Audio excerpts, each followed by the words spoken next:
Education society संचलित मूकबधिर विद्यालयाच्या वार्षिक स्नेहसंमेलन आणि पारितोषिक वितरण समारंभाच्या निमित्तानं या ठिकाणी उपस्थित असलेल्या आदरणीय पल्ला मॅडम, या संस्थेचे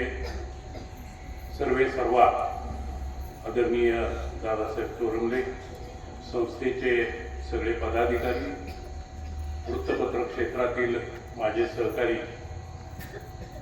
खलाटे साहेब असतील, युवराज पवार साहेब असतील, भांबुरे सर असतील, समोर बसलेले श्रीयश भांबुरे असतील, गुंजे साहेब आणि प्रामुख्याने इथे उपस्थित असलेले सगळे पालक, फलटण शहर आणि पंचक्रोशीतील ग्रामस्थ, या प्रशाळेच्या मुख्याध्यापिका आदरणीय शिंदे मॅडम आणि त्यांचे सगळे सहकारी शिक्षक, विद्यार्थी मित्रांनो, दादासाहेबांनी संस्थेचा इतिहास आपल्याला सुरुवातीला सांगितला. स्वर्गीय वर्धमान निकम साहेबांनी अत्यंत प्रतिकूल परिस्थितीत या संस्थेची स्थापना केली. प्रामुख्यानं त्यांचा उद्देश हाच होता की समाजातल्या प्रकृतीनं उत्तम असलेल्या किंवा उच्च विद्याविभूषित पालकांच्या मुलांना शिक्षण देण्याची व्यवस्था शासन स्तरावर सुरू आहे. काही खाजगी संस्था त्याच्यासाठी प्रयत्नशील आहेत, पण प्रामुख्यानं जी समाजातून उपेक्षित असलेली, अगदी या मुलांच्याकडे तुम्ही आता पाहिलं तर तुम्हाला असं वाटेल की यांच्यामध्ये काहीच कमतरता नाही, इतकी उत्तम पद्धतीनं त्यांना शिक्षण दिलं गेलेलं आहे, त्यांना प्रात्यक्षिकाचं माहिती दिलेली आहे. आणि आणखी एक वैशिष्ट्य तुम्ही सगळ्यांनी पाहिलंय की नाही मला माहित नाही, त्यांच्या शिक्षिका समोर उपस्थित राहून व्यासपीठावर कोण काय बोलतंय याचे मार्गदर्शन त्या विद्यार्थ्यांना करतायत. म्हणजे त्या विद्यार्थ्यांना इथं घडणारी प्रत्येक गोष्ट, प्रत्येक घटना, प्रत्येक माहिती त्यांच्यापर्यंत पोहोचली पाहिजे अशी व्यवस्था या संस्थेने केलेली. आणि या कार्यक्रमापासूनही ते वंचित राहू नये याच्यासाठी त्या मॅडम समोर उभा राहून त्या विद्यार्थ्यांना नेमकेपणानं कोण काय सांगते, कुणाच्या काय भावना आहेत, कुणाची काय मत आहे, हे त्यांच्यासमोर त्यांच्या मनावर बिंबवण्याचा प्रयत्न करतात. म्हणजे गेल्या अनेक वर्षापासून वर्धमान निकमांनी सुरू केलेली ही संस्था किंवा वर्धमान निकमांच्या प्रशासनात वरिष्ठ पातळीवर कार्यरत असलेल्या त्यांच्या मुलांनी अधिकारी म्हणून या संस्थेकडे दिलेलं लक्ष, समाजातल्या अनेक लोकांनी या संस्थेसाठी केलेली मदत निश्चितपणानं प्रेरणादायी आहे. पण अशा प्रकारची प्रेरणा अनेक संस्थांना, अनेक विश्वस्तांना लाभत असते. त्याचा नेमकेपणानं कसा उपयोग करून घ्यायचा आणि खऱ्या अर्थानं या समाजातल्या उपेक्षित घटकाला न्याय देताना नेमकेपणानं कोणत्या पद्धतीनं आपण कार्यरत राहिलं पाहिजे याचा विचार दादासाहेबांनी निश्चितपणानं ही संस्था आपल्या ताब्यात घेतल्यानंतर केलेला दिसतो. त्यांना त्यांच्या बरोबरच्या सहकार्यांनी केलेली मदत, प्रामुख्याने दादासाहेबांच्या संबंधी बोलायचं झालं तर अगदी कॉलेजमध्ये असल्यापासून त्यांना सामाजिक कार्याची, सामाजिक क्षमतेची किंवा समाजातल्या विविध घटकांच्या अडचणींची जाणीव आहे. आणि त्याच्यासाठी कॉलेज जीवनापासून ते सातत्यानं वेगवेगळ्या घटकांच्या मार्फत, वेगवेगळ्या संस्थांच्या माध्यमातून सतत कार्यरत राहिले. जरी ते एका संस्थेमध्ये शिक्षक असले आणि मुख्याध्यापक म्हणून निवृत्त झालेले असले तरी त्या शाळेचे कामकाज संपल्यानंतर मग ते काँग्रेस पक्षाच्या माध्यमातून असेल, विविध संस्था संघटनांच्या माध्यमातून असेल, अगदी सांगायला हरकत नाही की स्वर्गीय माजी आमदार चिमणराव कदमांच्या माध्यमातून त्यांनी केलेलं काम, मग ते समाजकारणातलं असेल, राजकारणातलं असेल, शिक्षण क्षेत्रातलं असेल, सातत्यानं तिथं आपला वेगळा ठसा उमटवायचा. आपण जे काम करतोय ते नेमकेपणानं समाज हिताला प्राधान्य देणार आहे की नाही, समाजातल्या उपेक्षित घटकाला नेमकेपणानं न्याय देणार आहे की नाही याचा विचार करून सातत्यानं दादासाहेबांनी सुरुवातीपासून केलेलं काम, मग ते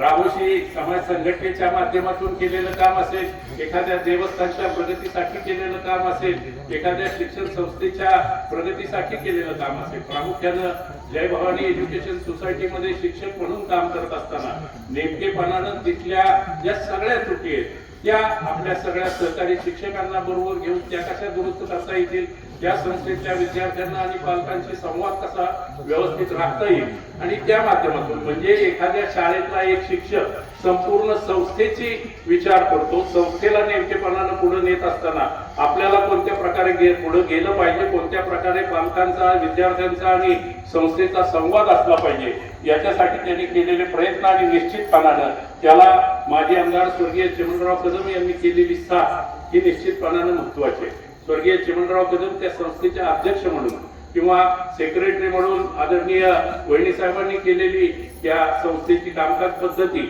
आणि त्या कामकाज पद्धतीत काम करत असताना दादासाहेबांनी त्या संस्थेसाठी केलेलं काम, वेगवेगळ्या अनेक उदाहरणं दादासाहेबांच्या कामकाजाची सांगता येतील. फलटण शहरात आदरणीय वहिनी साहेब ज्यावेळा नगरसेविका होत्या त्यावेळा त्या माध्यमातून आपल्या विभागात कोणत्या प्रकारचं काम करता येईल, माझ्या प्रभागात कोणत्या प्रकारची त्रुटी आहे, माझ्या प्रभागातले रस्ते असतील, पाणी असतील, वीज असेल, स्वच्छतेचा प्रश्न असेल, त्याच्यासाठी दादासाहेब त्या वहिनी साहेबांच्या बरोबर कोणत्या पद्धतीनं काम करत होत्या ही मी पाहिलं, कारण माझ्याच प्रभागात त्या निवडून गेलेल्या होत्या आणि नेमकेपणानं सातत्यानं समाजाच्या प्रश्नाशी आपली बांधिलकी, समाजाच्या प्रश्नांची सोडवणुकीसाठी घेणारे कष्ट, त्याच्यासाठी करायचं काम, या सगळ्याचा सातत्यानं अभ्यास करून दादासाहेब असतील, वहिनी साहेब असतील आणि त्या सगळ्याच विश्वस्तांनी केलेलं काम हे निश्चितपणानं प्रेरणादायी आहे आणि त्याचं फलित पडून त्यांनी मगाशी सांगितलं त्याप्रमाणे शासनाच्या एका योजनेतून ज्यावेळा या संस्थेची पाहणी केली गेली, या संस्थेतल्या व्यवस्थापनासंबंधी चर्चा केली गेली, इथल्या व्यवस्थेमध्ये त्या विद्यार्थ्यांना दिलं जाणारं शिक्षण, निवासी शाळा म्हणून इथल्या विद्यार्थ्यांची निवासाची व्यवस्था, इथल्या विद्यार्थ्यांना दिलं जाणारं भोजन, इथल्या विद्यार्थ्यांना दिलं जाणारं शिक्षण, मतिमंद आणि या मुलांच्यासाठी शिक्षण देणं इतर शाळांच्या दृष्टीनं खूप वेगळ्या प्रकारचं आहे आणि अशा वेगळ्या प्रकारचं शिक्षण देत असताना त्या विद्यार्थ्यांशीही आपला सुसंवाद कसा राहील आणि त्या सुसंवादातून त्यांची प्रगती कशी घडेल, त्यांना केवळ शिक्षण देऊन नव्हे तर त्यांनी मागाशी सांगितलं त्याप्रमाणे त्यांना लघु उद्योगाचं शिक्षण देऊन स्वतःच्या पायावर कशा पद्धतीने उभं करता येईल आणि ITI सारख्या संस्थेच्या माध्यमातून त्यांनी मगाशी सांगितलं की कमीच पर्यंत ही मुलं कशी पोहोचतील याच्यासाठी या संस्थेने केलेले प्रयत्न निश्चितपणानं अशा प्रकारच्या कुठल्या मतिबंध किंवा मूकबधीर विद्यालयात अशा पद्धतीचं शिक्षण दिलं असेल असं नव्हे. त्या संस्थेचा अभ्यासक्रम ठरलेला आहे, त्या अभ्यासक्रम पूर्ण करायचा, मुलं पास झाली, संपला विषय. पण तसं न करता या मुलांना पुन्हा आपल्या पायावर उभं कसं करता येईल, त्यांच्या पालकांच्या मध्ये आपला त्यांचा सुसंवाद कसा राहील आणि एक प्रकारे या मुलांच्या मुळे त्या कुटुंबात असलेली जी अस्थिरता आहे, त्या कुटुंबात असलेलं जे एक प्रकारचा वेगळा विचार आहे तो सुद्धा आपल्याला कसा बदलता येईल आणि त्या कुटुंबात चैतन्य कसं निर्माण करता येईल, त्या कुटुंबात आनंद कसा निर्माण करता येईल. केवळ ही मुलंच पुढे न्यायची नाही तर त्या कुटुंबामधला आनंद पुन्हा आपल्याला कसा आणता येईल, त्या कुटुंबाला समाजाबरोबर कसं नेता येईल, या दृष्टीने या संस्थेने केलेले प्रयत्न निश्चितपणानं दादासाहेब अशा प्रकारची शिक्षण संस्था, अशा प्रकारची व्यवस्था आणि अशा प्रकारचे संस्था चालक निश्चितपणानं महाराष्ट्रात कुठे असतील असं नव्हे. आपली संस्था चालवायची, संस्थेला गुणवत्ता मिळाली, रिझल्ट चांगल्या प्रकारचा लागला, पालकांच्यात समाधान आहे की नाही याचा विचार न करता आपण आपलं काम करायचं, नेमकेपणानं पुढे जात राहायचं. पण त्याच्यासाठी शासनाचं किती अनुदान मिळते, प्रत्यक्ष किती खर्च येतोय याचा विचार न करता त्यांनी मगाशी सांगितलं की आम्ही एक ही इमारत उभी केली आणि इमारत उभी करताना त्याच्यासाठी जागा घेतली. त्यांनी जे सांगितलं नाही ते सांगतो की भविष्यात आपल्या कुटुंबासाठी एखादा प्लॉट असला पाहिजे, भविष्यात आपल्याला एक मोठं घर बांधता आलं पाहिजे, इथं आपल्याला उत्तम पद्धतीनं इथं राहता आलं पाहिजे, याच्यासाठी त्यांनी घेतलेले जे 2 प्लॉट होते ते प्लॉट त्यांनी विकले आणि त्या प्लॉटच्या विक्रीतून ही संस्था उभी केली, ही इमारत बांधलेली आहे. म्हणजे स्वतःच्या कुटुंबाचा विचार न करता इतरांच्या किंवा या मुलांच्या कुटुंबाचा विचार, त्या मुलांच्या भविष्याचा विचार करायचा, समाजामध्ये ही मुलं सन्मानाने उभी राहिली तोच आपला सन्मान मानायचा. इतकं उत्तम प्रकारचं काम दादासाहेब आणि त्या सगळ्या दादासाहेबांच्या कुटुंबाने केलेलं आहे आणि म्हणून खऱ्या अर्थानं मला तर असं वाटतं की आजच्या या समारंभाच्या निमित्तानं आमचा सत्कार करण्यापेक्षा दादासाहेबांचा आणि कुटुंबाचा सत्कार केला पाहिजे की अशा प्रकारचं उत्तम काम आपण करतात. या मुलांच्या कुटुंबात आपल्याला चैतन्य निर्माण करायचे आणि त्यांना वेगळ्या प्रकारची प्रेरणा देऊन समाजातल्या सगळ्या घटकांच्या बरोबर ही मुलं कशी जातील, ही कुटुंब कशी जातील, याच्यासाठी आपण काम करतात. निश्चितपणानं त्याच्यासाठी आपल्याला धन्यवाद देतो. या मुलांना आपल्या तालुक्यातील जिल्ह्यातील बातम्या सर्वप्रथम पाहण्यासाठी आजच सातारा न्यूजला YouTube चॅनलवर सबस्क्राईब करा, लाईक करा, शेअर करा आणि बेल आयकॉन प्रेस करायला विसरू नका.